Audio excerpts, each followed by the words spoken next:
All right, so there's been a request for some wheel thrown lids. There are a variety of lids. I will put a page in this section that basically shows a bunch of different varieties of lids. What I have here is I have a small casserole. Sometimes people call them bachelor casseroles, but basically it's got a lid that has a keeper built into it.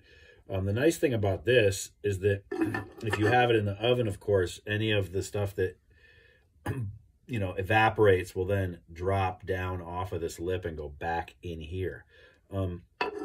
This particular lid demonstration request, though, is, I believe, about the participant in Ceramic Workshop wants to know how best to make like a lidded bowl for personal use, like a cloche, right? So my recommendation for that, see, this really takes two hands to lift up.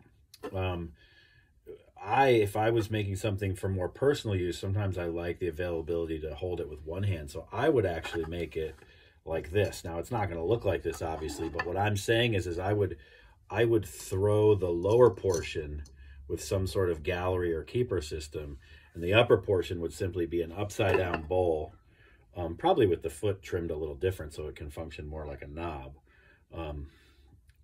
But this little extra lip that comes around here could be used to kind of move the thing around with one hand.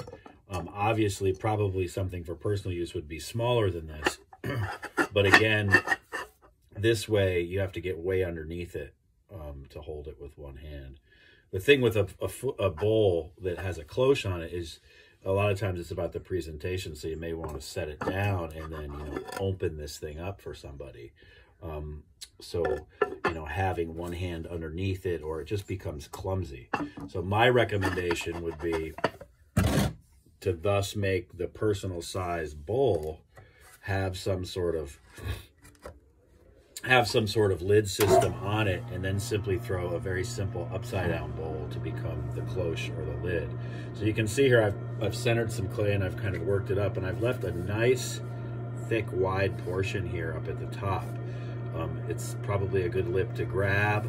I could probably make it a little more generous. That might mess with your aesthetics. If you don't want this rim sticking out, then this might not be the option for you. But I think this is probably the best way to make a personal size bowl with a quote-unquote cloche. And if you did this little upside down bowl that would go in the top small enough and light enough, it could function as, a shell bowl or some sort of other auxiliary thing other than just a lid. So now what you see that I'm going to do is I'm going to take my forefinger. You see my index finger is down here, backing this up, being in opposite pressure, and I'm just going to create this little ridge. Now it's really up to you. How deep do you want to go in here? How defined do you want to make this thing? Sounds like a personal size bowl with just a cloche, that it's really going to be not getting jostled around too much, gently carried to a table, gently set down. So this depression does probably not need to be that deep. Now you want to make sure though that there's no sharp edges. So you don't want a sharp edge here. You don't want a sharp edge where it transitions to the rim. I am going to throw this rim out just a little bit. There's a tendency though, if you're going to throw this rim out a little bit and make it thinner, you don't want this rim to be thin, or else it will chip or it will crack. So a lot of things going on here, and I'm going to make this really kind of this faint, what is called a gallery. That's a gallery where that bowl or upside down bowl lid thing would sit to make this have a cloche.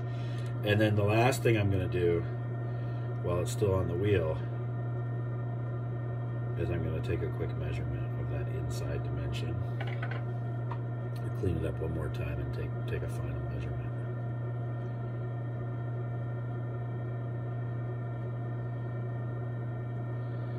There we go. Take that measurement, and then this side of this special set of calipers will give me the inside dimension of what my lid needs to be. All right. Whoops.